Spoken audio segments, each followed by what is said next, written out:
Again, people, welcome back to my channel and welcome back to the Big Six. Back again Friday, 10 p.m. I know we're a bit late tonight, but obviously the Liverpool game just finished, so I've allowed some time to pass to allow Alex to join us in about 5 minutes or so. So we've got the Liverpool rep coming in. But we don't need the Liverpool rep right now. We've got the usual back in town, and we might as well kick straight into it. And right next to me, we have Steve and a couple. Yay. Great, Steve. Great, Steve. Let me say no more, Steve. Over to you, man. Obviously, the semi-final. Listen, what did I tell you was going to happen? I told you this. This guy next to me is big in his team. He knows that. But listen. First of all, I've got to say that rest in peace, Colin Bell, because Colin Bell is a big part of Manchester City Football Club. Yeah. And it was a bit emotional the day before, but I just knew that the boys, would do the job. And to be honest, anyone that watched the game, we did the job. We're looking at a totally different animal now compared to what we was earlier in the season. I think the Leicester game, Leicester caught us cold, Tottenham caught us cold. I mean, me and Toby, early days, was having a conversation. He was saying that City was, the fear factor had gone, the defence was poor, and to be honest, you couldn't have argued with it. But the way we played the other night, I think there was passion all over the pitch. I think Ruben Diaz is just on another level. To come from Portugal and just step it up like that in a Manchester derby with barking orders. You see them blocks? He's thrown himself in front of 3 shots there. And he's a Portuguese player. He's not a Mancunian player. I expect someone like that to be pumped like, an honorary Manc like Zabaleta company. And I really think this Diaz is going to be next level for us. So I was really chuffed with that. Johnny Stones told Toby about Stones there. Told him he was coming, but he won't believe me. He's stepping up to the level. And to be honest, Gundogan, Donny van der Beek, better than Gundogan, all that nonsense. Gundogan was dancing your boys a merry dance the other day. Merry dance. And the ginger ninja, the ginger prince, Kevin De Bruyne, what do we have to say about him? You could play him at left back if you want. Play him at left back. I think Pep should just play him at left back. You know what I mean? Spray it about. But no, listen, we had to get the job done, and we got the job done. Just a shame the fans wasn't there. And like you say, big up for the Colin Bell. And we got the job done, innit? You know what I mean? Manchester is blue. Everybody knows that. Saeed's looking shook tonight. He's quiet there, isn't he? Come on, boys. Put the fear of God on Saeed. Listen, I don't know, man. Listen, I don't think City played that well, to be honest with you. I think, I think we were that poor. Listen, City didn't play that well. They didn't really come out first gear. It was an easy game for them. I think it was more our kind of downward from Ollie than more than how City were excellent. Because I thought City at moments, sometimes, I think in the second half as well, I think they gave United the ball and let them play. I just think for us, we were just scared to play. And that was the biggest downfall for us. We didn't want to play. We didn't want to go toe-to-toe with City. Is that because City have the better players? Probably do, in terms of how they play the system. When I see Cancelo, he plays centre midfield, I was just like, what is going on? What is Fernandinho doing? Playing like his prime Fernandinho. 35 years old, mate. We should have retired him last night, on the other night. We should have made him reconsider his career and send him back to the favelas. But it looks like he's staying, mate. It looks like we're probably giving another 3-year contract to Fernandinho. Honestly, it was awful, man. It was awful. Key decision making, again, showing how naive he is as a coach. You know what I mean? There's a bench there for a reason. I don't care if Bruno Fernandes is the best player for Man United, mate. If he's playing bad, take him off. If Rashford is playing bad, take him off. You go and do that, man. You know what I mean? I just feel like for me, you get me, like, it's them kind of decision, man. And that's why for me, I've always said it on here. I praise Ollie when it's Ollie. But I always said, I won't back the guy until I see trophies.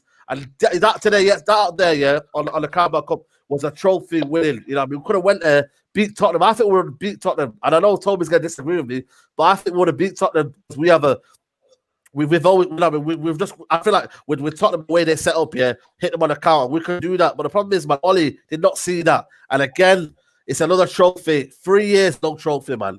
And Man City, man, you should have seen it here, man. It was half Manchester, you know what I mean? Red and blue. It was single A's, just right.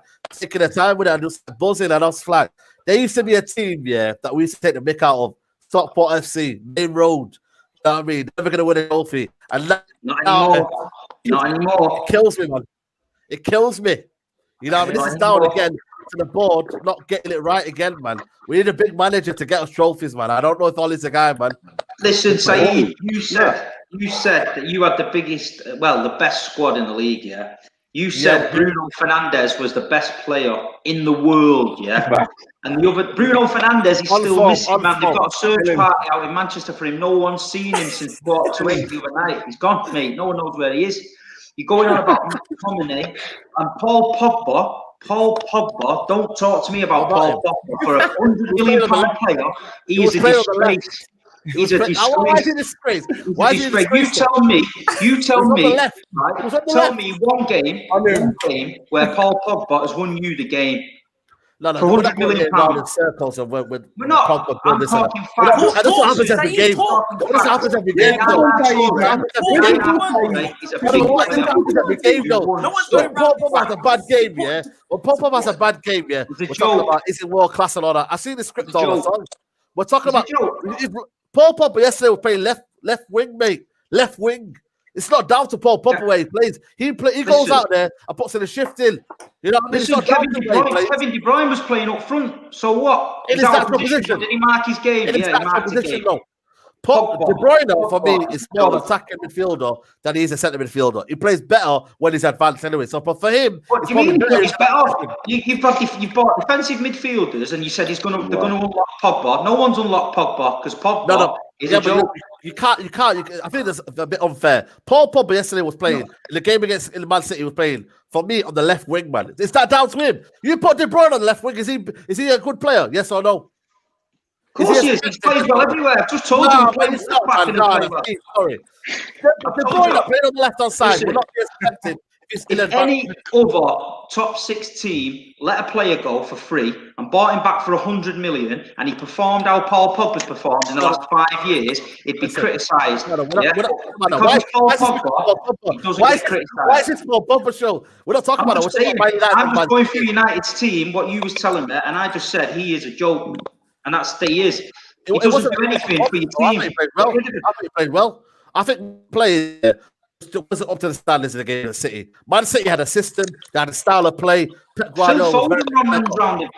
Phil Foden ran rings round him. He didn't know what day it was, Pogba. Yeah, because Foden's in the system. You put Foden in my United team, yeah, and he's probably the shadow of a player. He is, because it's all about the system, guys. When the system is good, yeah, players flourish, man. You know what I mean? Look at Fernandinho playing as a quarterback role. All he had to do, yeah, get the ball, receive it on a half turn, and pass it to the better players. But we got McTominay, who's This is why I've been saying, mate, keep Ollie at the wheel, because he's only you deluded mob over there that think he's any good. The rest of Manchester's lacking, mate. We all know. Keep Ollie at the wheel. Keep Ollie at the wheel. Listen, this is what I mean, Turkish, man. You get me? I'm trying to back the team, yeah, and the manager isn't there to help us out, man. That game was about Pep Guardiola versus Ollie. And Guardiola, again, yeah, the last 2 games, Guardiola's been very, very clever. He's not gone gun-ho. He's not gone, you know what, full steam. He's learned his lesson. Yeah, he's learned his lesson. I give credit to Pep Guardiola. But for me, man, Ole Gunnar Solskjaer isn't learning. And I keep saying this, man. I want to win trophies. And Ole Gunnar Solskjaer is not going to win us trophies, man. It's starting to piss me off, man. Because I'm like, you know what is there? I'm not even back in this league, you know. I'm dismissing this league right now. Because I don't think I'm going to win this league under this manager. I just looked at that game yesterday. It's pissing me off, man. Yeah, real talk, man. Wait. You know what is it? Yeah, nah. What's going on here? That game. You're not going to win it. Can you repeat what you said just now about what you're not? I'm not as confident we're going to win the league anymore. I'm not as confident. How about that? That's my kind of thing. I'm not as confident. Bro, how many weeks did it take you to think of this? Flip-flop. No, it's not about flip-flop. Yeah, listen, I'm calling it as I see it, mate. Squad. I believed in the squad. I didn't believe in the manager. I believed in the squad. But my point is, yeah, I looked at that, yeah, and 4 semi-final losses for Ole Gunnar Solskjaer. 4 semi-finals, man. The mentality of the manager isn't there to pull us. Have I said it on the show before? I said when it's the moment, kind of, you know, the little to say, you know what, let's win this right now. RB Leipzig, Chelsea, Man City now. When the final moment is, yeah, he bottles it, man, and he's a naive coach. And that's what's pissed me off. It's not about the players. I believe in his players. We've got world-class players in probably every department. But what it is here, we've got a manager who believes he's just messing about. Eric Bailly should have played in that game. And he put a Lindelof. McTominay is awful, man. I don't want to see McTominay ever again. You know what I mean? I want to see world-class players. What is going on? Fred, What have I walked into here? Fucking hell.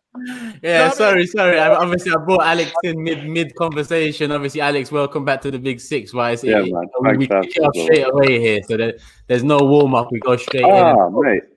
TOBS, I just want to move on to you straight away because obviously Tottenham are in the final too, and you lot are In the facing. final, let's go in the final. You know what? Yeah, you know what? I don't even.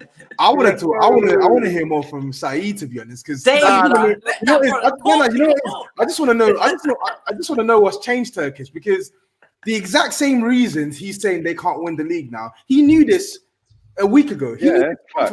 The manager's not changed. He knew that Ole Gunnar Solskjaer hadn't taken him over the line for 3 previous semi-finals. He knows that Ole Gunnar Solskjaer is fundamentally not good enough to get Man United over that line to win the title. And I don't even dislike Ole Gunnar Solskjaer. So I just want to know what has actually changed between losing to a Man City side managed by Pep Guardiola, who are better than Man United, so a better manager and a better team. So it's not a surprise that Man City go to Old Trafford and beat Man United. So I just want to understand what has actually changed, because last week it was, oh yeah, we're winning the league. Yeah, we're winning. And now the energy's different. The energy's different. He took it out against the team that would normally beat Man United. You need to replay what I said. You know what I mean? I said this squad is capable of winning the league. The squad alone is capable of winning. When you look at the players we've got, Paul Pogba, Van der Beek, you know what I mean, Bruno Fernandes, Rashford, Martial, Cavani, Greenwood. I could go on and on and on. Has Paul Pogba won the Premier League title before? Nah. No try. Alright. You know what I mean?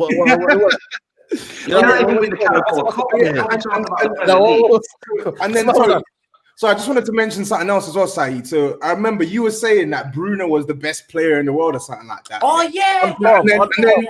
And then you were like, you said Bruno's the best player in the world on form. And everyone else was shocked. Everyone else was shocked and in complete dismay. So that's the second time Bruno Fernandes has played Man City this season. Both times he's been missing. Played Spurs, missing. Played Chelsea, missing. Are you seeing a theme here? Before I finish, we're seeing a theme here. Bruno Fernandes is a quality player, no doubt. But when you say stuff like he's the best player in the world on form, he's this, it has no leg because he has never reached that level. He isn't that guy. He could be that guy, but he's not that guy right now. So I just need you to take it down a little bit when you're speaking about Bruno. His performances have been good. On a not against the big sides. Not against the big side. Yeah, but I know that. That's the reason, though. The reason for that is the manager. It's not about him. So you're blaming the manager. So you're now blaming the manager. You're blaming the manager because Bruno's not turning up against Bruno Fernandes couldn't make a 5-yard pass. You guys don't watch My United, though. You guys don't watch My United. No, we do. We do. We saw Bruno giving the ball away. Bruno had the opportunity to pass the ball out wide for a simple attack twice against Manchester City and was intercepted both times. How do you legislate for messing up a simple pass? Look at Kante. You watched Kante the other day. What was Kante doing? I didn't call Kante. No, but what was Kante doing the other day? Kante was I didn't call Kante the best player in the world. No. What you saying? You said that Bruno Fernandes is the best player in the world. Yet he can't make a 5-yard pass.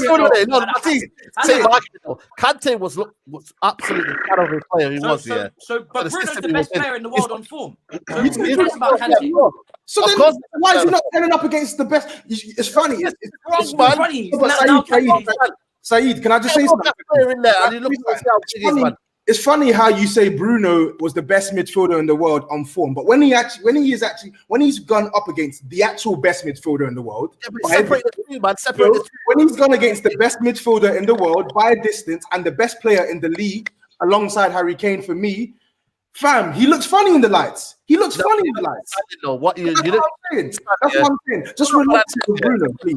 Quality this season, but in these kind of defining moments here, the manager has to be the difference. Against City, Bruno, look at De Bruyne, and Steve will probably say this. De Bruyne was allowed to do his best. Wait. Can I ask you a question? Hold on. De Bruyne was allowed to do what he had to do, and he looks absolutely superb in his. Bruno Fernandes is in a similar role, yeah, and he can't get the best out of him in that kind of big games. It's down to the manager, to play. No. Manager, hold on. Hold on. Bruno Fernandes, played the system. Have you noticed? Whenever Man United are doing well, it's all on the players. Best Yeah. squad in the world. Get the champagne Because we're out of Carabao Cup. We're out of the Carabao Cup, when though. you lose the game, Yeah, Oli, out of Carabao Oli, Cup. Last week when Bruno, When you lose the Carabao Cup, though, it's one of the out of it, though. Are you out of it, though? Saeed, Who are you blaming? Who are you blaming if you're out of the Carabao Cup? Who are you blaming? your manager and your players, both of them. It's not just the I manager. understand that though, but the players were there. You have world-class space on the bench. You have world-class space on the pitch. But the difference was we never came out. And We they never didn't came out. They didn't perform though, Saeed. Listen, so let me just finish my Why point did here. you have to ask why they didn't perform though? Why did they not perform? Because they didn't play. Because then they didn't. One, they didn't play well, and two, some of them are just not that good. You saw. No. They are good. They are good. No. What is going on here? For the first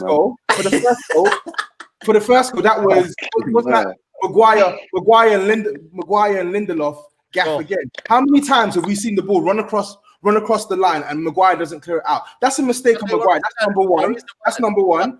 Let me rebuttal that one then. Why did Ole Gunnar Solskjaer play the best defender for the last 4 games and Eric Bailly? I don't know. That's But not there you my go. business. That's a rebuttal to you then. That's a rebuttal to you then. Your point there. I rebutted it. But what I'm trying to say to you fundamentally is you can't always chuck the blame at Ole Gunnar Solskjaer when it goes wrong. We know that Ole. Yes, I can. For that game, yes, I can. Okay, blame him for that game, but what I'm saying is don't put Bruno's disaster class down to Ole Gunnar Solskjaer, because I saw Bruno Fernandes fumbling easy passes. I saw Bruno Fernandes taking shots from 40 yards out on goal and skying it over the bar. Bruno Fernandes was bad. That's nothing to do with Ole Gunnar Solskjaer. He was bad. If you want to slam Ole Gunnar Solskjaer's management, slam it. He could have done things better that game, but Bruno Fernandes' performance, you're going to tell me that Bruno's not turned up in big matches because that doesn't even make sense. He was a lot of times, the manager has to have man management in this game.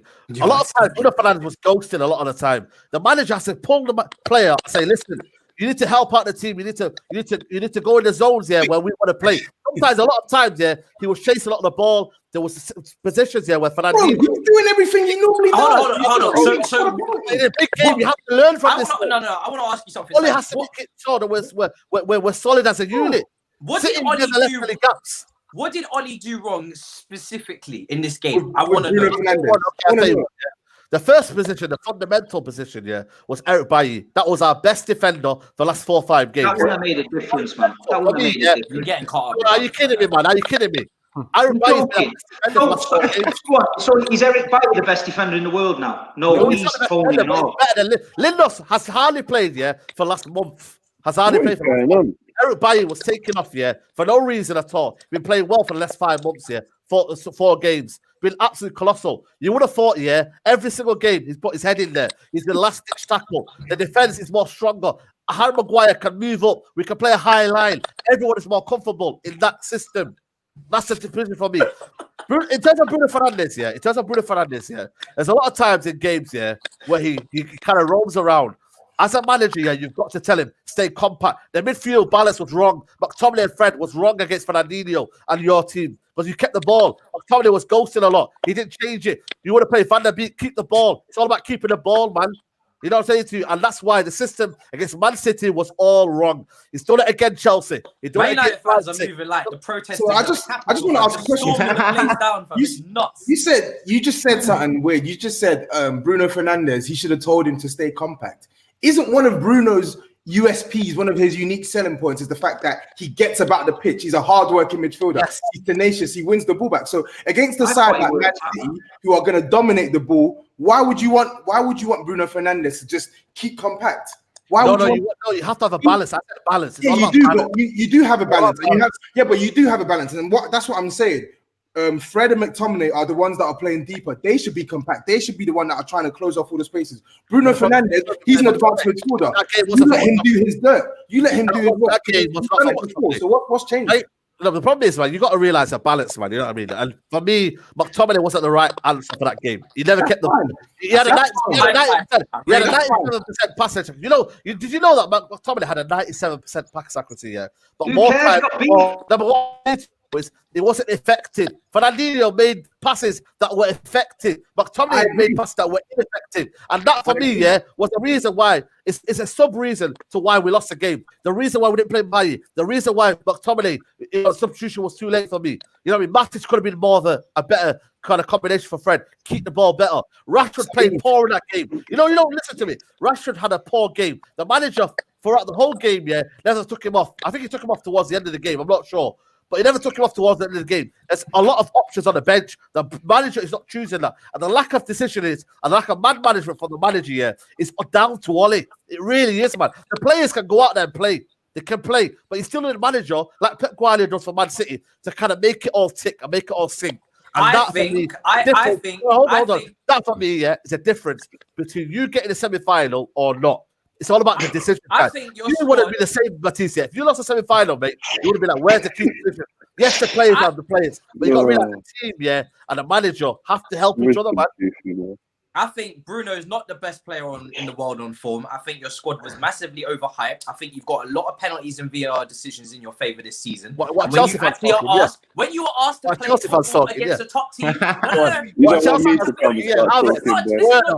Werner. What have they done this season? What have they done this season? Havertz, Werner. What have they done this season? What have they done this season, though? You were talking about title contenders. How can you talk about the Chelsea fan? When you have to you're talking about the Chelsea fan, though. How can you say our squad's overrated when you're talking about the Chelsea fan?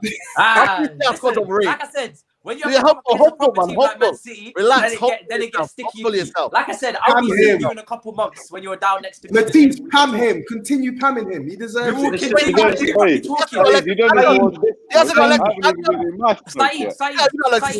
Saeed, I want you to understand your words. This is why we're grilling you. You said that Manchester United the best squad in the country, and you said that Bruno Fernandes was the best player in the world on form. Those two things didn't match up against Man City. They're not right. That's it. Both right. They're not right, though. They're not right. They're not right. You have not got the best squad. They're wrong, and it's been proven wrong. Look at me. Look, are you gonna hear me out, guys? I said the best squad depth in the league. Yeah, Man United have got the best squad depth in the league. Did you not hear what I said? You don't. You don't. But you don't. You just don't. It's not true. You're lying. You're lying again. Man United have.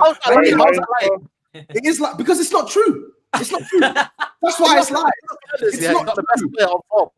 What's that? On form. What I've said, Bruno Fernandes is not the best player on form. On the planet. It's on the planet. On the whole planet. On the whole planet. We're gonna go round in circles, But my point was my point was, all his man management in that game was a reason why we lost to City. That was my whole point. Fine. You guys have gone in. No.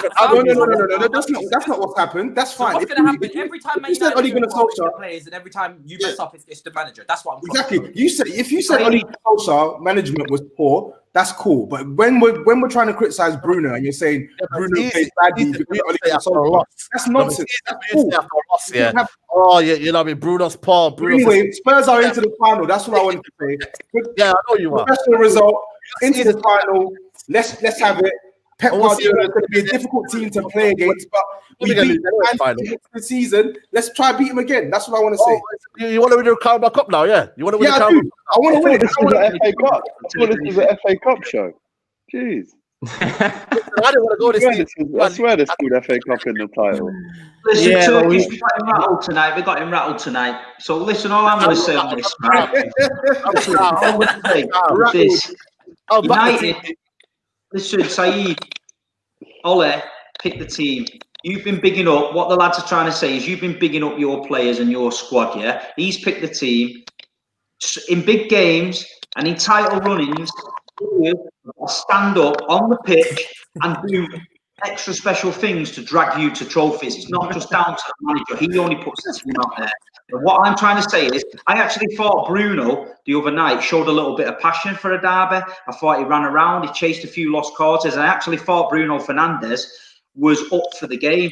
But why I went in on Pogba and McTominay and Fred, that Fred is Fred Elliott from Coronation Street is better known than him because that Fred is terrible, mate.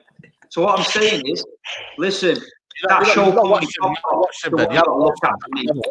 And listen, can't blame Solskjaer. Like Matisse said, every time it goes well, you're bigging up the team. Every time it goes bad, it's Solskjaer's fault. But at the end of the day, the facts we're in the Carabao Cup final, so I'll see Toby at Wembley, hopefully, and you'll be sat at home watching Coronation Street or something, yeah? We'll leave it there, yeah? We'll leave it there. Hold on. Let me just end this talk, yeah? I have credited Ollie. I have credited Ollie. A lot of people just blinded and you know, they fall on deaf ears. I have credited Ollie. Ollie has there is a lot of credit now to Ollie to where we are in the league. I'm not discrediting that. What I am saying though is there's a lot of flaws in Ollie that people have said to me, why don't you back the manager? And that's the reason why. When the final hurdle comes, Ole Gunnar Solskjaer fails. And that's probably the bottom line. The bottom line is that. Simple. Mad. Oh, well, 25 minutes gone on that, and I haven't even barely spoken, so I don't even know what to move on to. That's on you, that Turkish. You should have stopped it at that. Hold on. Didn't I move on to Tottenham and TOBS? TOBS what moved it back to you, so I just thought, let me have a sip of my water and keep it there. But yeah, bounce back against Watford, I assume. There's no point in really getting into that fixture too much. I feel like it's a home game against Watford. You should bounce back tomorrow. And yeah, TOBS, are you happy that it's City, or would you have preferred United? I would have preferred United. It's not to say that Man United would have been easy or cakewalk, because I would have expected a difficult game regardless. And I feel like to win a cup, you have to beat a difficult team. When we last won it in 2008, we beat the second best side in the league at the time, which was Chelsea. So listen, Man City currently are the second best side in the league. If we want to win it, then we have to beat the best. So listen, if we're serious about winning that trophy, we'll try and do a job similar to what we did in the league this season. But something deep inside me tells me that lightning won't strike twice with a manager like Pep Guardiola and a team like Man City. But that being said, I have to back us, and once we're there, we've got a 50-50 shot of winning it. So we beat them before. Let's hope we beat them again. Yeah, we got a super chat here as well. And I don't know how to listen. I see a couple more super chats in there, and there's a bit of bants in it. I don't know how some of the guests will take the bant. So I can't really. I'll take it, me. I'll take it. Yeah, your one's gone already. Someone said, I forgot what they said about you, but Alex was laughing in the corner about it as well. I saw he clocked onto what was said. And then someone said something about Steve as well. I thought, let me leave these ones out for now, but the ones with some respect, then we'll play them. Big up Turkish panel in the chat. Thoughts on Ozil? Just a quick roundup on Ozil. Is he finished? He's finished, right? He's not finished. He's only. It sounds like that famous Talk Sport thing where he's like, he's not finished. He's 28. I think personally, the blood is on Arsenal's hands here for this one, Turkish. I can't lie. How they've allowed to let him just walk away and probably go to Fenerbahce is their own fault. Genuinely, if we're talking about what the real reasons are behind this, I think a big reason is about the fact that he stood up for basic human rights, and because there's such a big market in China for Arsenal, unfortunately, they've kind of said, unless you drop him or don't play him anymore, we can't push it out here. And I do think that's a lot to do with it, because he's an incredible player. I actually just watched the kind of highlights reel of the time at Arsenal so far. I still think he should have done more than with the time that he did get. I'm not going to lie. I think he's a tiny bit overrated. I saw the title for this video was the greatest playmaker of my generation. I was like, that's a bit strong. That is very strong. However, he is a great player and he can still do a job. I got a sandwich from Turkish Don in Highgate yesterday. He's a Fenerbahce fan. And he was like buzzing for Ozil to come. So listen, at least he can kind of, it's not home, but at least he can go back and be appreciated again, because he deserves to be seen. And, you know, I do think he's still got a lot in him. He's only 30, I think. So still got some years there. You better hope the Galatasaray fans don't catch him out there. But that's what I mean. He can't be getting caught on the glide. This ain't London. It ain't London out there. I'm telling him that. So you better be careful out there. But anyone else feel like? Listen, I can't say we didn't do wrong. I feel like we've both done wrong, Arsenal and Ozil, and it's led to this situation where one's trying to get one over the other. You know, one moment Ozil's coming out with some PR, the next moment Arsenal are leaving him out the squad. It's like been a tit for tat situation, and I feel like it needs to come to an end one way or another. I'd rather just get rid now and pay half of his wages or whatever it needs to be for a little while, because every week Arteta's asked about him. Even if he's not in the squad, he's being asked about him. That hasn't seemed to help them out. And does anyone else, have any comments on Ozil before we move on? Yeah, go on, Matisse. Yeah, I just think it's best for both parties, man, that he just leaves. You know what I mean? It's been a long ass saga. I think I sympathise with the fact that I think you guys could have got a lot more out of him in his time. You know, when he arrived, he was one of the world's best playmakers. Do you know what I mean? And I don't know if Arsenal as a club just didn't understand what they were buying in terms of, yes, you do need to surround him with a pivot that will work off the ball and surround him with those type of players for you to really be able to release him. He does need a free role. But then also Ozil, for some, he wasn't consistent as well. Partly maybe because of that, but also mentality. I think his mentality dropped off a little bit. I remember at some point he just was not turning up in away games for Arsenal. This brother was just a home player, like Emirates, and after that, no involvement whatsoever. So yeah, I think it's been long overdue. He should have left years ago, but it's critical that Arsenal replace him. I think you've been a lot better since Smith Rowe played in the 10. And that's just with Smith Rowe. Do you know what I mean? I think you can upgrade massively on him if you're striving to be, he's still a player that's developing. If you're striving to get back to the top, you get yourselves a proper number 10, start to organise your team again. Maybe a modern day number 10 who does a bit more work right off the ball. But yeah, I think this is a good opportunity for both sides to just go and rectify their situations. Yeah, Saeed, was you going to say something? No, I'm just going to say, I'm going to probably echo what Matisse said. I think best for both parties. And I feel like for me, he might kind of like do well in the Turkish league. You know what I mean? It's his hometown, So for me, let him do well there. I'm one of them. I'm going to kind of miss him in the Premier League, man. It was kind of a joy to watch for me, Ozil. That's the way he plays football. I like them kind of number 10s that play that kind of way. So yeah, man. Good luck to him. I don't know if Turkish going to say that, but yeah, good luck to him.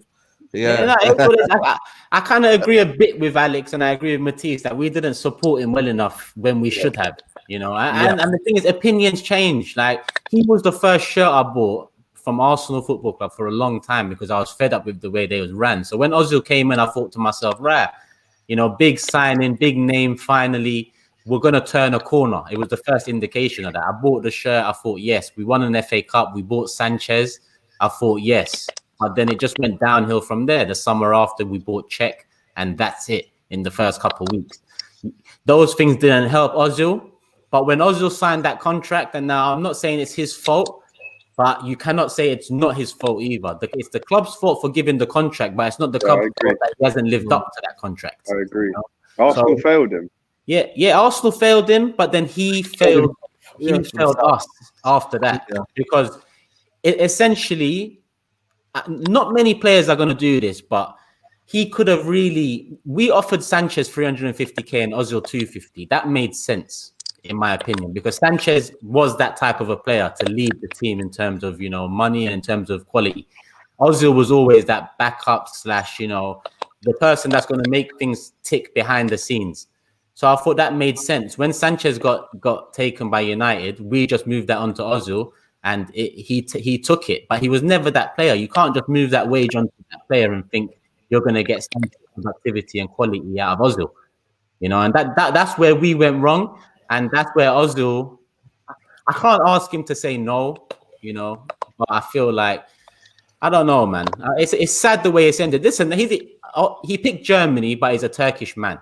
So if anyone wanted that guy to succeed here, it's me. If anyone wanted him to succeed, it's me. But he just didn't, fam. And this ain't Turkey. This ain't the national team. This is Arsenal, So, I just have to put that allegiance aside and say enough is enough with him. I feel like he's played his power card and we've played ours, and it's come to an end. And I can't even say who won, if I'm honest. I don't think there's no winner in this situation over the years. He started off well. He started off well with inconsistencies. Then he had a really, really good season. I remember it was the season when it was 14. It was 14-15. I remember he racked up something like 19 assists in the league or something like that. Yeah. He had a really good season that year. And then I think that was when everyone was thinking, okay, this is the player that we thought he was going to be initially. And then the season after that, he had a couple injuries and whatnots, and he was still good. I like to. The thing is, he had these inconsistencies, but I'd say the first three and a half years at Arsenal, I would say that he was a good player for Arsenal on the whole. If I had to say, is this a good player or not? I'd say he was good for Arsenal on the whole. But it was the period after that when you gave him that contract, it literally went like here, just completely knows that. And I don't think I think as much as Arsenal treat him unfairly, Mesut Ozil's been a dead man walking at that club for a good 2 years now. Like even when he played, he was inconsistent, he was poor. So it's the best move for both parties, like you said, man. Yeah. And I think that pretty much answers the question. I think it was Chris that asked it about Ozil, and Chris, a regular on the channel, so big up you.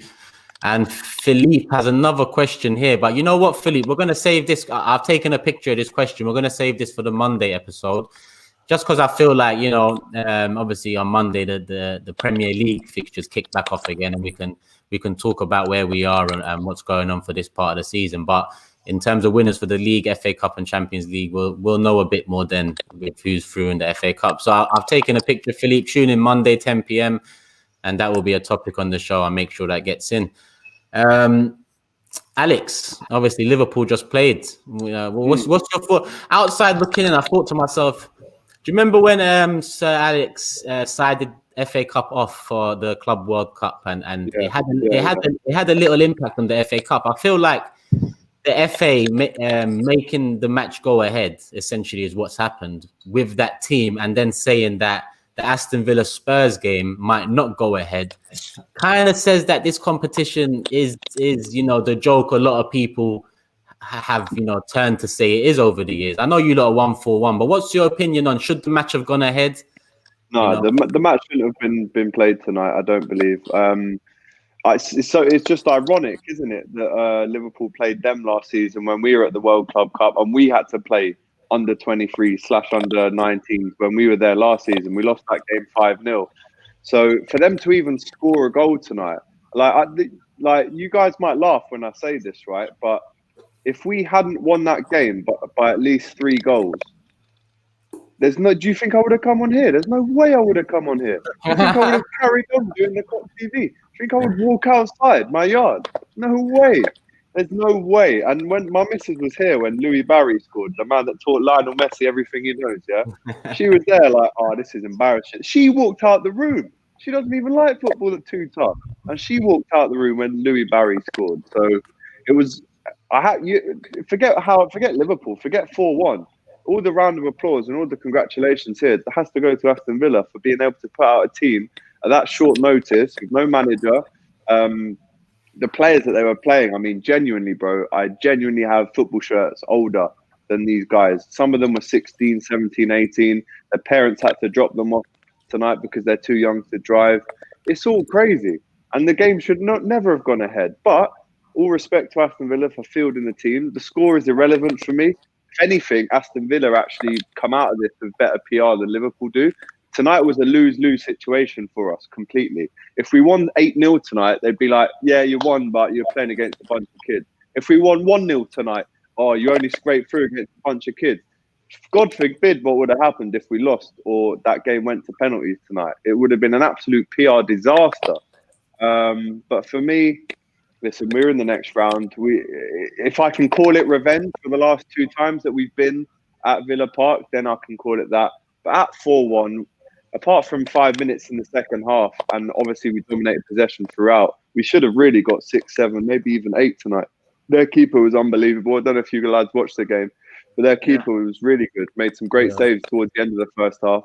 I have to say though, boy, Thiago, and I know what you're going to say, it was against Aston Villa under 23s or whatever, but Thiago Alcantara, and get on this, he's not even played at Anfield yet. Oh my God! Good luck to SAEED on the 17th. That's all I'm going to say on that one because he is going to absolutely. Don't worry, man. How are you telling me not to worry? After everything you just said, you should be shitting yourself. Don't worry, man. Don't worry. Get me. Don't worry. Don't worry. I'm not worried. You should be worried. You think I'm worried about that? No. Are you worried, SAEED? He might get injured before then, man. We know what his injury record's like, man. He's injury prone, man. He might have been playing. You know what I mean? It's funny, you know, because when you look back on it, it was Thiago that was meant to go to Man United, but David Moyes got Fellaini instead. Mad. Yeah. It was. It's crazy, isn't it? It's crazy. Just to dagger in the wound for SAEED. Yeah, but then again, you know what I mean? You can get 50 million word on, you know what I mean? It sounds like a flop. You know what I mean? Havertz 91 million and it's not even it's getting, you know, Gilmore's playing ahead of him. You know what I mean? It could be worse, man. It could be worse. I feel like Alex as well, yeah. It's very Thiago's a baller, but I'm sorry, I can't believe Alex has actually come here and he's bragging about Thiago balling out against Aston under 10s, man. What's going on here? What is going on? And this is what I mean about Liverpool fans, yeah. I love Well, I don't love Thiago, but I think he's a world-class player. You'd love to have him. I do think he's a world-class player, but I do think Liverpool fans, they go over the top with Thiago. Like, he doesn't have to do much, and all of a sudden, oh, Thiago, he's a baller. He's done this. Just remember, 5 games ago, Thiago was man of the match for the Champions League final. So you can't come to me and tell me I'm overrating him. There isn't a better honour to give someone the man of the match in the Champions League final. Have some respect, Tobes. Come on, man. Have some respect, bro. I'm not anything away from quality. What's going on there? Quality. I'm saying, how are you bragging about his performance against under 10s? But SAEED just said he came on and changed the game, so I'm going off that. I'm not going to come on. No, hold on. I didn't say. I'm saying that he came on and he showed his class. He came on and showed his class. You know what I mean? It took up until he came on and changed the game. No. It should be showing his class. It was a bunch of man that can't go to school Monday morning because Boris locked off the country. What are you talking about? No, what I'm trying to say is though, I feel like for me, it kind of showed how Liverpool were playing like abject, and then Thiago come in, showed his quality. You know what I mean? It's more damning Liverpool than kind of praise Thiago, to be honest with you. For sure, but hear this though. Let's keep that same energy for full time on the 17th, SAEED, because every person in this video right now knows how good Thiago is, and I think you're very, very nervous to play against him. Listen, I know what Thiago is. I'll be watching him before you. I think you Liverpool fans to watch him at Bayern. You get me? I'll be watching him at Bayern. Don't worry about that. You know what I'm saying? I know when he wins the league every year. I'm watching Thiago's class. Hold on. You know the ones. Don't worry about that. You know what I'm saying? Like, for me, I will know about Thiago, but for me, I'm not worried, man. I'm more worried about what Ronaldo runs in behind than Thiago, mate. You know what I mean? Like, it's crazy. I think our midfield completely overruns, and this is just a prediction for the game. I do think the midfield overruns, and in the most humble way, I really do think we're going to bring you right back down to ground and give you a really good humbling. I can't lie to you. I hope so. Clip this. I really do think you can clip it all you want. We haven't lost since April 2017. What makes you think, with all due respect, it's not a Premier League preview? It's not a Premier League preview. We'll stick to FA Cup in it. Don't get too giddy. I know you want 4-1 against these little kids and that, yeah, but don't get too giddy. You know, let's stick to FA Cup. You know, this guy, he's got his whole chest out today because he breathed. You know, I mean, on the 18th, relax. We're the best team in England. That's why I've got my chest out. Listen, don't worry about that. It's FA Cup weekend. Let's relax. I know Thiago did a bit of a madness. It's FA Cup weekend. Jeez. Listen, I was going to move on to other FA Cup fixtures and whatnot, but we're 45 minutes in, and there's a little segment I wanted to bring today because obviously we had a little discussion before, especially me and Steve, about Fabregas and De Bruyne. So I want to do a little start, sub, and sell section for the last 15 or so minutes. And I've tried to include players from the last 3 decades, so the 90s, the 2000s, and the 10s, if you like. And okay, I've got a few interesting ones here. I don't know which ones to pick. We'll start with the one that includes Fabregas and De Bruyne first. So it's Scholes, Fabregas, De Bruyne. Start, sell, sub. Or start, sub, sell. What's your top people? Let me put it up so people know who we're doing as well, so they see who we're discussing. Who wants to get it going? What's the criteria? Is it like career or what? Like preference? I guess it's gonna be. I guess you can't. It's tough. Listen, it can be any criteria you want it to be. You know, it's gonna be different regardless. So any criteria you want it to be. That's nuts. I'll start right here. You know what I mean? I think Scholes. You can't disrespect Scholes, man. One of the probably arguably, you could probably say Bliss the best midfielder there ever is. You can't say that about them other two. So there's a question one there. How about this though? Man United fans seem to think that Scholes is over Gerrard and Lampard, and I'll let you just have that. Xabi Alonso carried Gerrard, mate. You know what I mean? Like, let's not go anywhere, mate. Xabi Alonso holding. Xabi Alonso was holding Gerrard's hand for many seasons, mate. You know what I mean? Let's not go there, man. Scholes did it on his own, mate. Scholes did take games on his own. You know, we didn't have Xabi Alonso running around him and protecting him and whatnot. Scholes was that guy, mate. Watch him. Let me land. If you're saying that Scholes is arguably the greatest Premier League midfielder, then KDB has to be in that conversation as well. No, but he's not finished his career yet. He's not finished his career yet. Let him finish his career. Then we can chat about that. I think football heritage is on par with Scholes. I genuinely, Scholes has won more trophies. Of course he has. I think Scholes, it's football heritage. You have to put Scholes number one. I'm sorry, you have to. Like that's a heritage thing, man. You have to. The reason why you do is because Paul Scholes has played like 2-3 different roles in midfield for Man United, and he's played them at a ridiculous level. Like he started off as a goal scoring midfielder, scoring bags of goals for Man United, and then when there were players who came into the team to do that job, he went deeper and he became a pass master extraordinaire. So and the longevity as well. So you got the game winning facet, the passing, the goals, the longevity. He has to be number one for me. So I'm going to put him there. And the next one is a tough one because I love KDB and Fabregas, but as a Spurs fan saying it, don't strike me down, but Cesc has to take number 2 out. Yeah. I think Cesc at Arsenal was unbelievable, like unbelievable. Yeah. Like one of my favorite players to watch, and it makes me sick to say that, but one of my favorite players to watch. And it's it's the same on Kevin De Bruyne as well, because Kevin De Bruyne, for me, is already a top 10 best ever midfielder in the league, but I feel like there are certain midfielders in this league that just hold a place that he's not really reached as of yet. And Fabregas isn't one of them. I'm talking more like your Scholeses, your Gerrards, your Lampards, but everyone else, I still think Kevin De Bruyne's comparable. But yeah, for me, Scholes number 1, Cesc number 2, KDB number 3. Steve, I want to move over to you now, and obviously the Man City rep. The De Bruyne and Fabregas thing is really tough because Cesc was a brilliant player. De Bruyne's a brilliant player. Obviously, I'm a little bit biased because of Kev, but what I said to you privately the other day, I just said, is there anything Fabregas can do that De Bruyne can't do? And then I thought, I don't think there is. The Paul Scholes issue, I mean, I'm a City fan, and Paul Scholes has broke my heart a few times. But I rate Paul Scholes. I rate Paul Scholes really highly. I know the Liverpool fan is going to say something, and I know, sorry, Alex, and I know Matisse will say something, but I rate Paul Scholes better than both Gerrard and Lampard. That's just my opinion. So,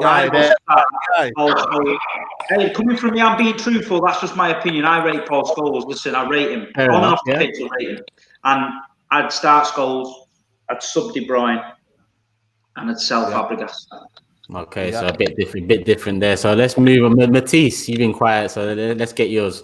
Yeah, I don't agree with the whole Scholes over Lampard and Gerrard, but I will say Scholes is top of this for the sheer fact that, as Toby said, I think only Scholes and Fabregas really played all of the roles. I think Kevin De Bruyne has only really played higher up the pitch. I haven't seen him play deeper like Scholes and Fabregas have done. So that for me has De Bruyne at last, and then Fabregas second, and I'd have Scholes ahead for the sheer fact that I think when people go back and watch Scholes as a second striker, then you'll see that this debate is you can't really have the debate after you've seen him play that role, because everybody's seen him play deeper, but nobody saw him in his younger days. Right. Fabregas did play false 9 for Barcelona, but when you play with Messi and David Villa, then it's not as difficult, I don't think. But that's why I have Fabregas ahead of De Bruyne as well. I think when Steve says, is there things that Fabregas can do that De Bruyne can't? I think there is. The fact that he played false 9 for Barcelona in that system as well, that's another thing that goes amiss. I haven't seen De Bruyne play that consistently in that role, but probably could do it,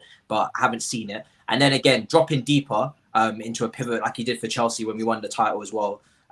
He played next to Matic and he played very deep, and he basically played a deep line playmaker role as well. So I would say Fabregas just ahead of De Bruyne, but it's very close between those two, I have to say. It is. Yeah, it is. That's what I'm saying. When me and Steve was talking about the Fabregas and De Bruyne one, it's so close that I think it literally comes down to who you either, if one played for you or what style of football you like a bit more, innit? Alex, what's your start sub sell? I love how every question where a Scholes is in there or Lampard's in there or Gerrard, it always ends up back to the Gerrard, Lampard, Scholes. Man, And I tried to avoid it as well. I know, but the comments want it. That's what the comments want every time. I'm not even going to get dragged into that. What I will say, and I might get shot down for this, was Scholes was an unbelievable passer and shooter of the ball. One of the best pings. If we're talking about pings, sat-nav Scholes, all that stuff, one of the best. But if I'm choosing a player out of these three that has leadership qualities, can run up and down the pitch, can assist, can score, then I'm sorry, but I'm selling Scholes on this one. I'm selling Scholes, and I'm having KDB and Fabregas as numbers 1 and 2. That doesn't mean to. I mean, it's very hard when you've got 3 top names like that. Someone big has to get dropped, right, every time. But what I will say is, my personal opinion is these two, KDB and Fabregas, offer more to me in a team than Scholes does. But again, I still have a lot of respect for Scholes. Unbelievable footballer. But for me personally, it's KDB and Fab. Okay, a bit different there. SAEED, what about you? I don't know. He was speaking all right. I was like, I let him off there. Then he goes, what he offers to the team, mate? Bloody hell, Paul Scholes is all you need, mate, in the team. You know what I mean? Like, what's going on there? For me, he can't tackle though. Hey, can't tackle though. Yeah, I'll give you that one. He couldn't tackle to be fair. But in terms of Kevin De Bruyne and Fabregas, for me, it's just the way you see football. Like you said, Turkish, it's the way you see football. And I feel like for me, Fabregas has done it on an international stage. De Bruyne still hasn't done it on an international stage. Even the Champions League, he's still not done it in the big tournaments to get City over the line. You're talking about a world-class player there. You need to get that team over the line. I think for me, Fabregas has done that with Barcelona. He's done it with Spain, playing as a false 9. He's just done it for me on a world stage. I feel like for me, that's why I edge it over Kevin De Bruyne. So Kevin De Bruyne is going to probably subbed, and then Fabregas second. Couple United fans rattled in the comments, by the way. I thought so. Get this guy off there also. Scholes. Listen, my one, it's going to be Scholes start, obviously, and it comes down to, like Steve with KDB, it has to be Fabregas for me. And to be honest, I have to give a lot of credit to Fabregas for his Chelsea stint. A lot of credit. When I look at City's title winning season, when KDB, actually played, I think over 30 games, it was a struggle for him the season after.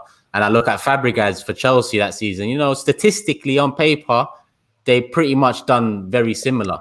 And I think even their impact that season was very similar. So it is a tough one, but I just, edge Fabregas because of some of the memories. But this is why I love this show, because I've managed to bring balanced fans like Toby, who will give Fabregas credit, or Steve, who will give Scholes credit. It's not easy to find people that will put bias aside. I still give Scholes credit, though, as much as I know.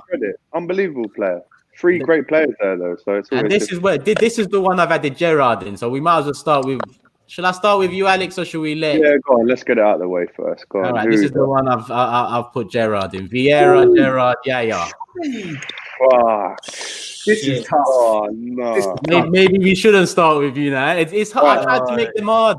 In fact, I know this one. This one, actually, sorry, this isn't tough. This ain't tough. Not tough. Right. Okay, well then, Toby, you may as well go first. Toby, you go first then. I want to hear your shit. Yeah, Steven Gerrard, number 1. Steven Gerrard is the best midfielder to ever play in the Premier League. So just say it one more time, Toby, please. Yeah, I think for me, Gerrard is the best midfielder to ever play in the league. So okay, thank you very much. I'll put Gerrard number 1, and I love Vieira. I think Vieira was an amazing player, but Yaya Toure has to go number 2. No, don't do it. Yaya Toure has to go number 2. Yaya Toure, bloody hell, central midfield, number 10, box to box, unbelievable player. Like scores goals, created goals, big game player. He was everything. I think for me, Yaya Toure is Man City's next best player after Aguero. Yeah. A lot of people say David Silva. For me, it's Yaya Toure. Who has a better legacy? I think for me, Yaya Toure has a better legacy than Vieira. And I that's don't what I'm think saying. so. You know, I don't think he has a better legacy. Vieira won how many titles? Like what? Listen, I live around leagues? the corner from Man City, mate. What has Yaya Toure done for Man City? Yeah, Listen, one of the best players ever for Man City, mate. When you look at him, man, what he has done for Man City, the moments he's given them, yeah, it hurts me, man. It hurts me. Yaya Toure, mate, you have to respect on his name, mate. Vieira, good player. I feel it for me. The top stage, would I put him against Yaya Toure? Nah, man, I'm not sure. You know what it is? I feel like calling Vieira just a good player is a disservice. That is a disgrace. Vieira was like so creme de la many creme. Like, he was unbelievable. Like, so it's a hard one, but Yaya Toure for me, it's preference, in it. Like, I have to put him number 2. I'm happy to go Gerrard first, because Gerrard, the teams that he played with was nowhere near the level of Yaya Toure and Patrick Vieira, the teams that they had around them. Gerrard was surrounded by bums at times, and he still managed to drag Liverpool time and time again. Had the goal scoring ability, played in multiple. Most people don't know that Gerrard started at right back. Do you know what I mean? Played on the wing, played cam, played midfield, scored goals, made tackles. So for me, Gerrard was a complete midfielder. But then I have to go Patrick Vieira afterwards, because you guys are underestimating what a colossus this guy was. He had the goals in his game that you're talking about of Toure, but he had the vision, glided around the pitch like it was effortless, but also had the leadership. This is what Toure didn't have. The leadership to drag a team, the captaincy, the way that he used to battle with Roy Keane, the tackling. That's the part of his game that Toure didn't have. Toure, when Man City need them most, talking about need them most, Champions League semi-final against Real Madrid, bottle job. Yeah? We're not about to do that. We're not about to do that, because Man City's first title in the run-in, who stood up tall? I remember they played Newcastle away. That was a big thing for Man City. Yes. Who stood up tall for Man City? The 2 seasons later, when they won the league again, who stood up tall for Man City in the running again? Yaya Toure, highest scoring midfielder in the league. Put some respect on Yaya Toure's name, please. Put some respect, please. We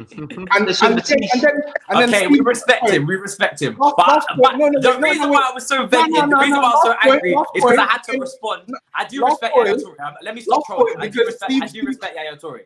1 second, I do respect him. But the reason why I got so vexed is because SAEED was saying Vieira is a good player. I was like, you are. No. Is it context? He's a good player in terms of them 3 contexts, isn't he? He's a good player when you put him in the context of them 3 players. Yeah, he's a great player. Before Steve wanted to talk, is that Man City, it all started from Yaya Toure.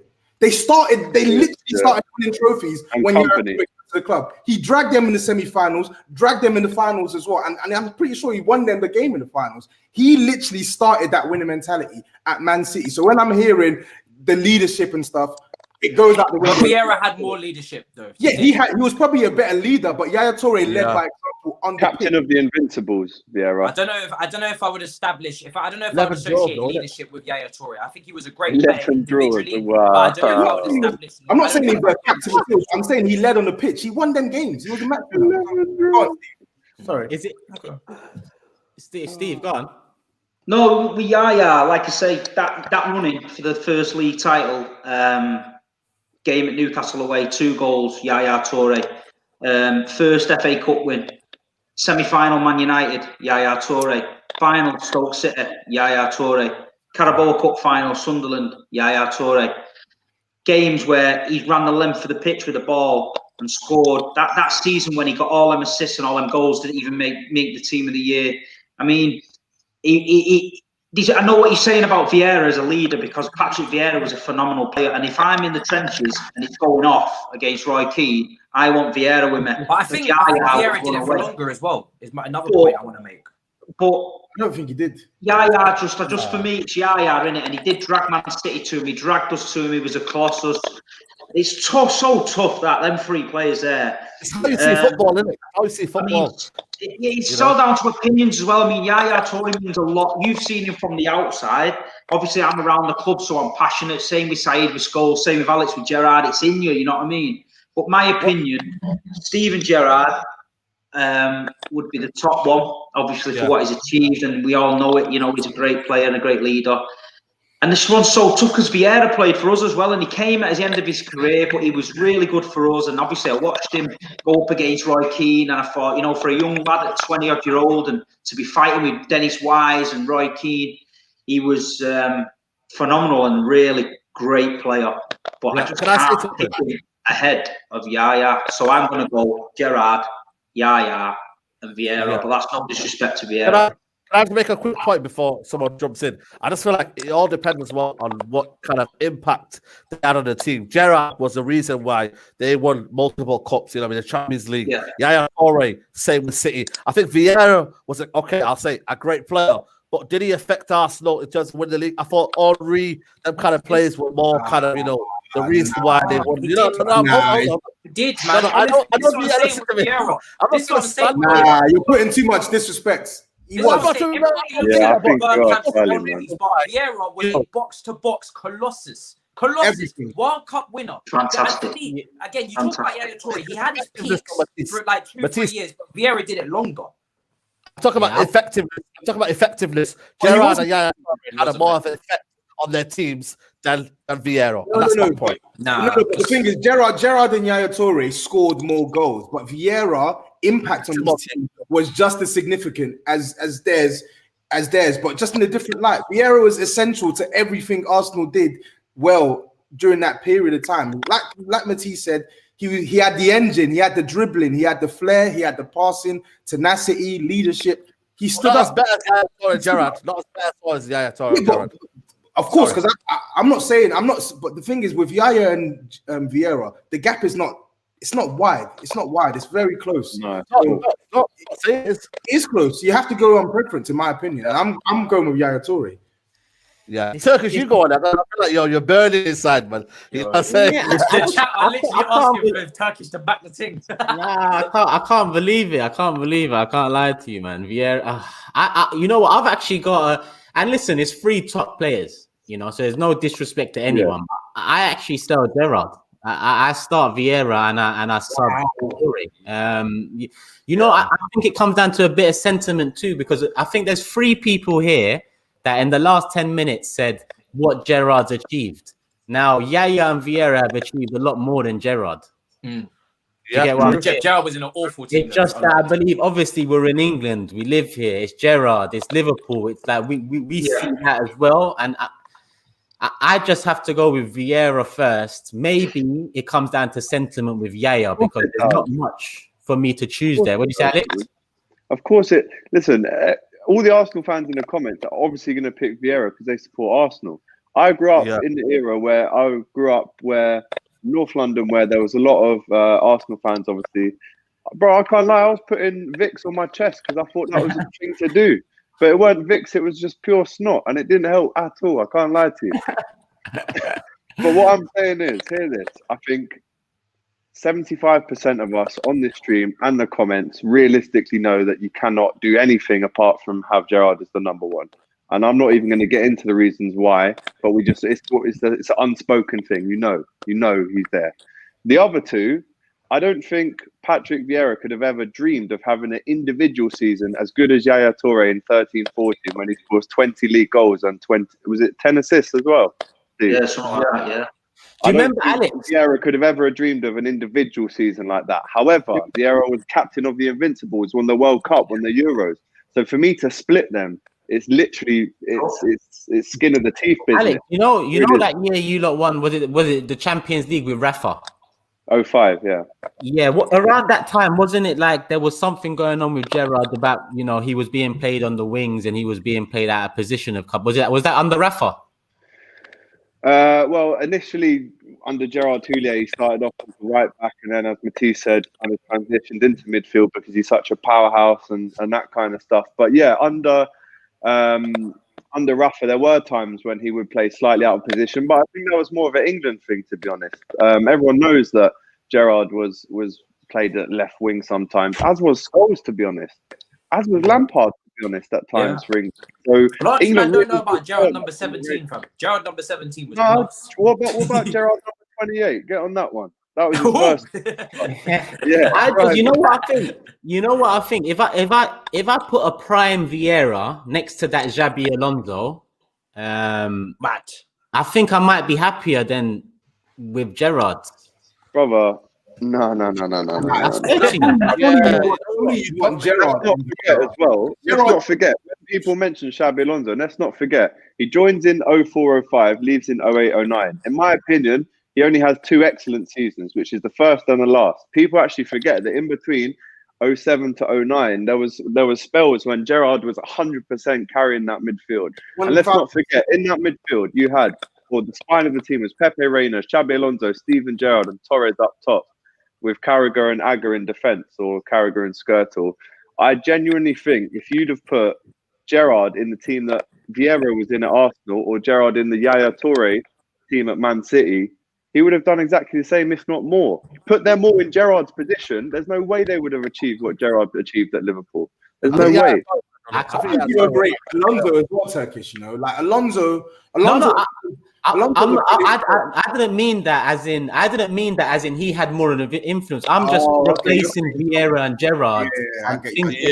What quality do you get? Because even the goals Gerrard scored: shooting, heading, passing, tackling, crossing, tackles, leadership. Gerrard had it all. There's nothing that Gerrard didn't have apart from a fucking Premier League winners medal. Fuck's sake. Slippy G. Yeah, listen, I'm a big man. I can talk about it. I've finally recovered from that moment. It's been tough. Imagine being injured. Like I'm just getting over it now. Imagine being Gerrard. Every time you go to sleep, you think Demba Ba's about to run in the room. It's crazy. Demba Ba. What time are we? What, 5 minutes past? Have you got time for one more, or should we call it a night? No, I'm good. I'm free. Yeah, one more. Because I've got a few here, but I'm gonna keep it at midfield because I think it's another. Is it another interesting one, or shall I make it striker? Nah, let me do another midfield. You gonna go striker? Yeah, we've had enough of midfield.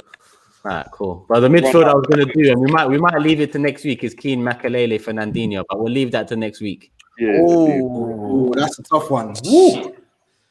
See, this one here might be quite easy because actually no, let's just go for it. Let's go for it, and let's start with Steve. Ah, Lord Jesus. Can you really compare? That's the You easy can one. compare, but like in terms of who you would play in that striker position, I know Cantona's a bit different, but more often than not, he was. You know. Why don't you change it for Rooney? Change it for Rooney, I reckon. You think? Change it for Rooney because we can have a debate. What's that? Because I feel like Cantona for me, you probably go in there first, mate, because of what he did for Man United. He changed the whole culture of Man United, mate. And what was the reason why? I agree. So what? Change it for Rooney. Yeah, Rooney. I would have thought Rooney's a bit more like a. He's a striker, mate. Listen, man. You got the numbers, man. Well, he's a striker. If we're saying he's a striker that got over 20 goals only twice in his Premier League career. That's mad. So if we're saying he's a striker, he wasn't a great striker. That's my problem with Rooney. No, but how many? No. You have to ask yourself how many. I don't know, man. How many seasons did he get to play with the main striker at Man United? Though? Yeah, that's what I'm saying. If he was a striker, how comes when Berbatov come in, he got shifted? When Tevez come in, he got shifted. Because the thing is, he was doing a great job. He was doing a great job for the team. And Percy as well. He was doing a great job for the team, and two, he was so good on the left-hand side that it's a marriage of convenience, isn't it? So Fergie's thinking, if I can get a world-class player on the left and I can still force a number 9 in, I get you. It's just that, like if you're looking at the greatest strikers and you see only 20 goals twice, we would rip a modern day striker for only hitting 20 goals twice in 7 years of or we look at Rooney's, and if that's why I wouldn't call him a striker. I'd call him more a support striker than anything. Put Harry Kane in there. Nah, he's not in the equations yet. Is he not? No. Not yet. He's better than Drogba. I said that, Matisse. So Harry Kane's better than Drogba. I'm fine with that. Okay, good. Wow. He's not winning anything, man. What's Harry Kane won? It's not about he's not talking about legacy. We're not talking about legacy. If you're talking about legacy, then Drogba's way clearer. He's talking about as a player. He's talking about man. Listen, man, you have to come with it. It has to come for the. It's like with Shearer when they talk about Alan Shearer. I wouldn't put him as one of the best like strikers in all time. What are you on about? No, you wouldn't, man. You have to put them both together, man. You have to put legacy and what they achieved, man. You have to put them together, man. Shearer won a league title. Shearer won a league title. Sorry? Shearer won a league title. With Blackburn. Yeah, sorry, you won it. Yeah, so fair. You won a league title, but I'm talking about comparisons to the rest, though. It says Henry, Aguero, you know, them kind of. After Henry and Aguero, how many are better than Shearer, though? Not many. Maybe better, but not block more. that account right now. Block that account right now. That's a fake account there. Out of these three players, the one to have the best individual season is Luis Suarez, though. Yeah, Luis Suarez. Factually speaking, I'm not talking about opinions. Like, he scored 34 goals in 30 games, I think. No, he scored 31. He scored 31 in like 34. But Drogba, I think DJ Drogba in Ancelotti's first season, for me, is comparable to what Luis Suarez did in first. If anything, DJ Drogba in Ancelotti's season, I'll go on a limb. It's better than what Luis Suarez did because he won the title. He won a league title, multiple assists. Not talking about titles. I'm talking about individual season. The numbers. I know Suarez got a lot of goals and he scored from the halfway line. He scored 4 against Norwich and whatnot. But Drogba scored a lot of goals, got a lot of assists. That's what people under. What are you talking about? 09-10. When people talk about Drogba, they don't talk about the assists and the setting up of chances for Lampard. They also don't talk. And then, like I said, that season he did all of the stuff that Suarez did for the goals, but then he also got the trophies at the end of it. So I think it's definitely comparable. I hear that. Both their individual performances, brother. Suarez was a different planet that season. Alex, I think with the Suarez and Drogba thing, I think Didier Drogba that year was a man possessed, and I think that for me the big difference between Suarez and Didier that season was that Didier Drogba stood up and was there to be counted in the big games as well. Literally went to the Emirates, slapped 3 goals against Arsenal, hat trick. Went to Old Trafford, got the winner to win Chelsea the game 2-1. Like I can reel off game after game in the big moments that season. The guy scored goals. Luis Suarez. My only gripe with him for that season, which was one of my favorite seasons, is in some of the bigger matches he played against your Chelseas, against your Arsenals, etc. I didn't really see the best of Luis Suarez in those specific matches, and I don't think you can say the same for Didier Drogba. So in addition to the stats, the impact, he stood up in the big games. So for me, Didier Drogba, his season was better than Luis Suarez's. One thing we know about Drogba was he was a big game player, one of the best big game players in Premier League history, in my opinion. Definitely didn't stat pad against no Norwiches and whatnot. So definitely for me, you have to, when you look at Suarez and Drogba for the individual seasons, you can put them on the same, you can talk about them. 100%. It's difficult when you're putting players who am I taking Rooney out of this then? Because does it make sense? Rooney's getting sold. Rooney's getting sold. Just have him sold. Should I take it? Should I replace Rooney with Tevez? For me, I'm putting Rooney. I'll put Aguero. You know what it is, and people are going to laugh at me, but I think Aguero, is probably the best foreign product that's come to the Premier League. Aguero. Nah, Henry is. No. It's got to be Aguero. Nah, It's got to be Henry. I'll put Aguero for me. I even put Cantona and Bergkamp above. Aguero's the closest to Henry, 100%, if not Shearer. But in terms of foreign imports, I think Bergkamp and Cantona, and even Zola to an extent. Cantona and Henry for me. Zola was quality. But in that list that you got there, Turkish, Drogba's getting sold. I'd sell Drogba. I'd sell ahead of Suarez. Yeah, I'd sell Drogba. I'd keep Suarez. And look what Suarez did after on the bench. Look at the levels Suarez went on to achieve. We all thought he was 13, 14 he scores 31 goals. He took it up when he went to Barcelona that we didn't even know was possible. Drogba was the ultimate clutch player, man. In moments, in big moments, he was there. Drogba. I hear that. You have to put respect on Drogba's name. I would go Rooney. Drogba, Yeah. Suarez. You've been quiet, so let's start the sub sell with you. Like, where are you going with this one? I mean, that is so tough. I mean, every one of them strikers individually in their own right is quality. I mean, you got to remember Rooney as well when he came in. That first game was it against Fenerbahce when he was a kid. He scored that hat-trick and that. And you think, and then same. He tortured City and he tortured a lot of people. Rooney, he was quality. And then Drogba, obviously Drogba in his own right, he came in and what he did with Chelsea was unbelievable. And Suarez obviously wasn't in as good a team as sometimes as Drogba and Rooney, but Suarez on his own was like Alex said, when he went to Barcelona, he just took it up another level. So it's tough for me. I would probably say I'd start Rooney. Come on, my guy. I'd bench Suarez and I'd sell Drogba. That's my opinion. It's so tough, that one, man. It can go any way. That. And I think you'll get a bit of a north and south divide on this one. I mean, I might be a Man United fan, me, at the end of this show, the way it's going on. Scholes and Rooney, what's going on, man?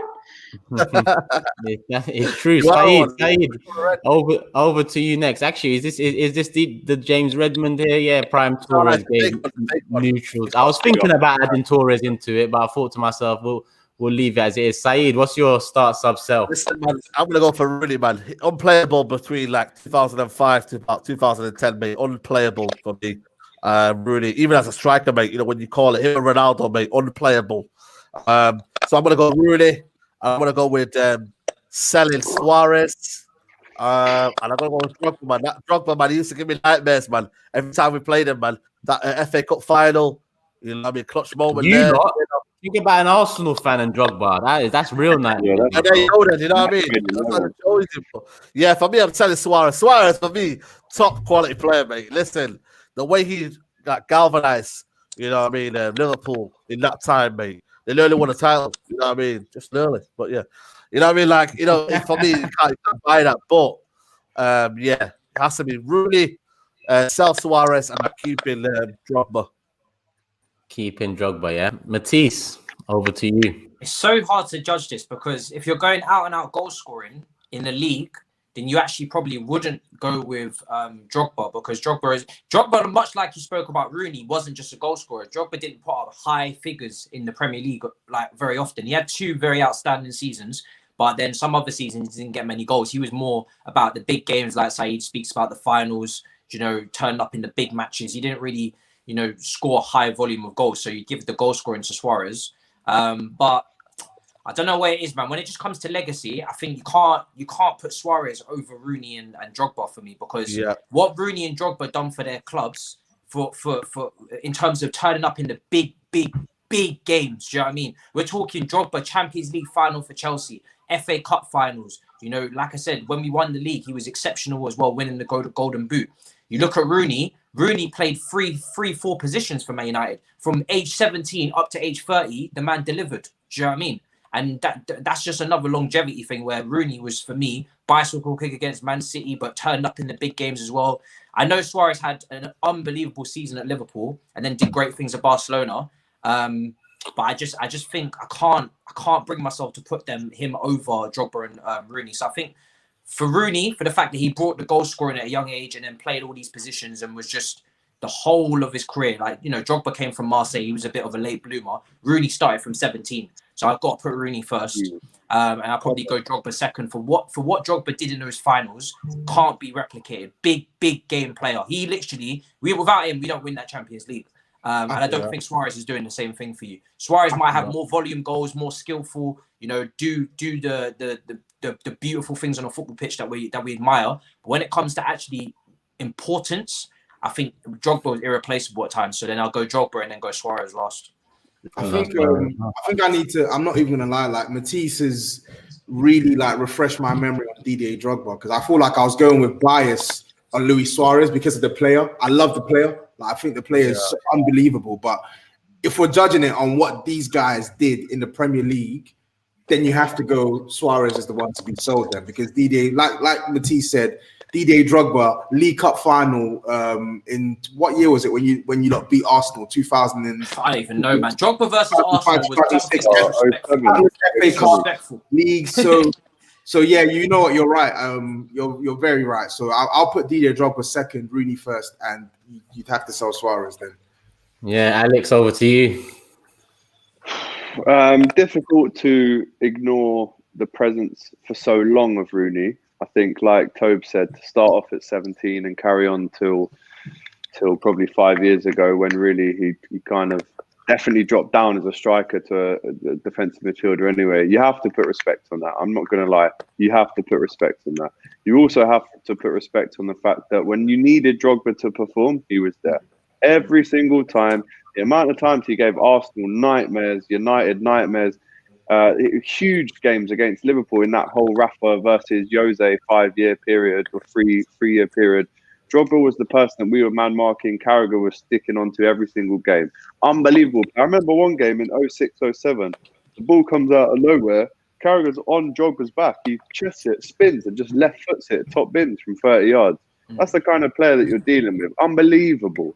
But if we're talking about a player that forget longevity, I'm talking about, if we're talking about a player who has reached a ceiling above the aforementioned Rooney and Drogba, then I do have to pick Suarez, just because I think in individual moments and individual seasons he reached heights that the other two never reached. And it might be looking at it whilst he's been at Barcelona. If we're talking about Premier League only, is that what we're talking about? Is this just the time in the Premier League? I didn't define it as Premier League, but I think, yeah. If it is Premier League, I'll be fair. Suarez gets sold if it is just Premier League, because Suarez had one unbelievable season that we'll never see again. However, if it's their total careers, then Suarez cannot be dropped for what he achieved at Barcelona, because that we thought it was levels at Liverpool. He did a 50-goal season, 25-assist season, and won a treble at Barcelona. And I don't think these men could have done that on a consistent basis. So if we're talking Premier League only, Suarez gets sold. If it's general, Suarez does not get sold, and the other two can fight amongst themselves whether they want to be on the bench or get sold. Yeah, I'm actually exactly like you. If it's Premier League, then Suarez is the one to sell. But if it's not, then I'd probably start Suarez. It's wild to think about it like that. The logic doesn't really make sense, because we're still looking at Suarez having the best ever Premier League seasons of all time. But I can't put my Liverpool glasses on for this one. If it's just Premier League, if that's the rules, he has to go, because Drogba and Rooney was out here for 15. Well, Rooney was 15 years. Drogba was a good 10. Let's do this one. I kind of wrap it up, you know what I mean? Let's do this one. Matisse, wrap it up for us, man. I gotta go, man. Shit. Do this one for us, isn't it? Wrap it up for us. We got a question for you. Oh, what's the question? I mean, to be honest, you know what I mean? It has to be Havertz first, Werner second, and Kepa last. If I'm being Wow. Kepa's done out here on these streets. Werner, I'm worried about, and Havertz is a slow burner. But I promise you, Kai will turn up. Kai will be. Yeah, he'll turn up in Bayern Munich, mate. That's why he'll turn up. You know what I mean? I love you, man. Though we're nearly touching an hour and a half, and people, hit the like button if you haven't already. It's not even touching 500 likes yet, so get it up to 500. We gave you 20 minutes more than usual, and we'll be back on Monday. Make sure you guys follow up Steve on Instagram, SAEED, Matisse, Alex on YouTube, and TOBS. You got a channel now, yeah? Yeah, I created one a couple of days back. I've not got any content on it yet, but it's coming real soon. That's it's Tottenham TOBS, isn't it? Yeah. It's in the description below anyway. And Alex, the Kop TV, you already know. Matisse, MAH, SAEED, United Central. Big Steve ain't got a YouTube yet. I don't know if that's gonna come one day along the line, but needs one. Maybe. We'll see. But for now, add him up on Instagram, and that's in the description below. And before you leave, people, make sure you hit the like button and make sure you leave your comment when the video gets processed at the end. We're out, people. Have a good weekend. Yeah, trust me. Yeah. 100%. All the best.